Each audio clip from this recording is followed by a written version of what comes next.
నమస్తే మేడం. నమస్తే. మీ పేరు మేడం? సహస్ర త్రిమల్ శెట్టి. ఓకే మేడం, మనకు కూటమి ప్రభుత్వం వచ్చిన తర్వాత రెడ్ బుక్ అనేది అయితే తీసుకొచ్చారో ఇప్పుడు వైసీపీ వాళ్ళు జగన్మోహన్ రెడ్డి గారు కూడా ఒక యాప్ని తీసుకొచ్చారనమాట. సో ఆ యాప్లో ఇప్పుడు ఏవైతే నేరాలు అవన్నీ కూడా ఒక పేరు చెప్తే అవన్నీ కూడా వస్తాయంటే వాళ్ళ ప్రభుత్వం వచ్చిన తర్వాత చర్యలు తీసుకుంటామని చెప్పేసి జగన్ గారు చెప్తున్నారు, వాళ్ళ పార్టీ వాళ్ళందరూ కూడా.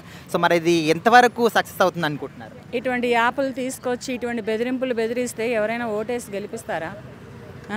దీనిట్లో పూర్ క్లాస్ నుంచి గుడిసెలో ఉండేవాడి దగ్గర నుంచి హై క్లాస్ రిచ్ పీపుల్ వరకు కూడా నేరాలు చేసేవాళ్ళు ఉంటారు, తప్పులు చేసేవాళ్ళు ఉంటారు, ఎక్కడో ఒక దగ్గర ఏదో ఒక స్టెప్ రాంగ్ వేసేవాళ్ళు ఉంటారు. నువ్వు వీళ్ళందరినీ తీసుకుపోయి నేను లోపలేస్తా, నేను అయితే ఉంటా ఈతో ఉంటానని మాట్లాడితే ఎవరైనా నువ్వు యాప్లు ఎందుకు తయారు చేస్తావా? నువ్వు ఫస్ట్ నువ్వు ఏం చేసావు? నువ్వు చేసింది మర్చిపోయి నేను యాప్లు తయారు చేస్తాను, వాళ్ళు రెడ్ బుక్లు పెట్టారు, వీళ్ళు వైట్ బుక్లు పెట్టారు, నేను గ్రీన్ బుక్లు పెడతాను. ఏం బుక్లైనా ఎందుకు పెడతావు?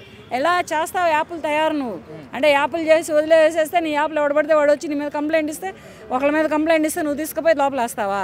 వాళ్ళు ఫస్ట్ నువ్వు వస్తావేమో చూసుకో. నువ్వు ఫస్టే ఇప్పుడు ఒకసారి ఒక అవకాశం ఇచ్చినందుకే ఆంధ్రప్రదేశ్ రాష్ట్రాన్ని మడిచి సంఖలో పెట్టుకున్నావు, అయిపోయింది. ఇది సాలదా అన్నట్టు ఇంకా నువ్వు ఇప్పుడు ఓడిపోయిన తర్వాత నువ్వు ఇటువంటి బ్లాక్మెయిల్స్ చేస్తూ ఇటువంటి బెదిరింపులన్నీ బెదిరిస్తుంటే ప్రజలు నిన్ను ఎంతవరకు నాయకుడిగా ఎన్నుకుంటారు? ప్రజలు ఎంతవరకు నీకు పట్టం కడతారు? ఒక సీఎం హోదా నీకు ఎలా ఇస్తారనుకొని నువ్వు ఇటువంటి బెదిరింపులన్నీ బెదిరిస్తున్నావు అంటే నీ రౌడీ షీటర్స్, నీ చెంచాగాళ్ళు, నీ గ్లాసులు గాళ్ళు అన్నీ చేస్తే ఊరుకుంటే ఏ బుక్కులు ఏవి యాప్లు చెయ్యవు. ఏమన్నా చేస్తే చర్య తీసుకుంటే నువ్వు చేస్తావు అనమాట.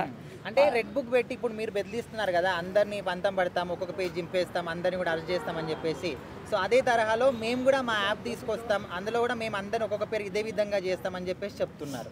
నువ్వు జగన్మోహన్ రెడ్డి గారు మీరు సీఎం గారు అయిన తర్వాత ఏ బుక్ పెట్టలేదు, ఏ యాప్ దింపలేదు, దింపకుండా అందరినీ అరెస్ట్ చేసి లోపలేసి సావుల దాకా తీసుకెళ్లారు కదా. మరి దీనికి సమాధానం ఏంటి? దీనికి సమాధానం ఎంతవరకు వచ్చింది? అంటే మీరంటే కనపడకుండా చేశారు, ఏ బుక్లు పెట్టలేదు, ఏ యాప్లు దింపలేదు. ఇప్పుడు వచ్చిందా మీకు యాప్ దింపుదామనే ఆలోచన? ఇప్పుడు మీ మైండ్లోకి ఇప్పుడు వచ్చిందా కొత్తగా ఆలోచన? ఒక యాప్ దింపి ఆ యాప్లో చేయడానికి చేద్దామని మీరు ఏమైనా ఒకే ఒక్కడి సినిమాలో అర్జున్ గారు అనుకుంటున్నారా? అంటే ప్రజలందరూ పోలీస్ స్టేషన్ల చుట్టూ నాయకుల చుట్టూ తిరిగి అలసిపోయి జగన్ గారి దగ్గరికి వస్తున్నారట. మీరు ఏదన్నా మాకు ఒక సొల్యూషన్ చూపించండి అంటే వీళ్ళ కోసం ఒక మంచి యాప్ తయారు చేస్తున్నాం అంటున్నారు. నువ్వు సీఎంగా ఉన్నప్పుడు నీ చుట్టూ తిరిగి మీ దగ్గర తిరిగి ఇసుక బుట్టి వేసారిపోయిన ప్రజలు కూడా ఉన్నారు. మరి అప్పుడేం చేస్తావు? సమాధానం అక్కడెక్కడ పోయింది? అక్కడ పోలీస్ స్టేషన్ల చుట్టూ తిరిగారు. చిన్న చిన్న వీళ్ళెవరో వాలంటీర్లను పెట్టి నువ్వు చేయించిన పనులు కాదు చేయించేది. పోలీస్ స్టేషన్ చుట్టూ తిరిగిన వాళ్ళు ఉన్నారు, గవర్నమెంట్ ఆఫీసుల చుట్టూ తిరిగిన వాళ్ళు ఉన్నారు. విసిగి వేసారి అమ్మ ప్రభుత్వాన్ని బారయ్య, ఈ ప్రభుత్వం ఏం ప్రభుత్వంలో బాబు, ఎందుకు ఎన్నుకున్నారో ఇతన్ని మేము, మా ప్రాణం తీస్తున్నాడు అని విసిగి వేసారిపోయే ప్రజలు కూడా ఉన్నారు. మరి దీనికి సమాధానం లేదా? అంటే మీరు చేస్తే సంసారం, ఎదుటోళ్ళు చేస్తే వ్యభిచారం అన్నట్టు మాట్లాడేటట్టగా. ఎవరు చేసినా సంసారమే, ఎవరు చేసినా వ్యభిచారం ఇద్దరిలో. మేడం ఇంకోటి, ఇప్పుడు ఒకవేళ నేరస్తుల పేర్లు ఈ యాప్లో ఉంటాయి అనుకుంటే 90% పీపుల్ అంతా కూడా వైసీపీ వాళ్ళే ఉంటారని కూడా ప్రజలు అంటున్నారు. ఏమో మరి అది తెలియదు. వైసీపీ వాళ్ళు యాప్ పెట్టుకుంటే వైసీపీ వాళ్ళు ఎందుకుంటారు? వైసీపీ వాళ్ళే, వైసీపీ ప్రభుత్వమే యాప్ తయారు చేస్తుంది. వైసీపీ నాయకులు ఎందుకుంటారు? ఉండరు. వీళ్ళందరూ పక్కా తప్పుంటారు, వాళ్ళకి తెలుసు. వాళ్ళకి ఎక్కడ తప్పుకోవాలో ఎక్కడ తప్పించుకోవాలో తెలుసు కనుక వాళ్ళేమీ ఉండరు. అంటే ఈ యాప్స్ వల్ల సామాన్య ప్రజల ఫోన్లో హ్యాక్ అయ్యే ప్రమాదం ఉందని కూడా అంటున్నారు. ఏమంటారు? చాలా ఇబ్బందులు పడతారు. ఫస్ట్ సామాన్య ప్రజలు ఈసారి కనుక జగన్మోహన్ రెడ్డి గారిని ఆంధ్రప్రదేశ్ రాష్ట్ర సీఎంగా ఎన్నుకున్న, ఆంధ్రప్రదేశ్ రాష్ట్ర నాయకుడిగా ఎన్నుకున్న ఫస్ట్ సామాన్యుడు ఇబ్బంది పడతాడు.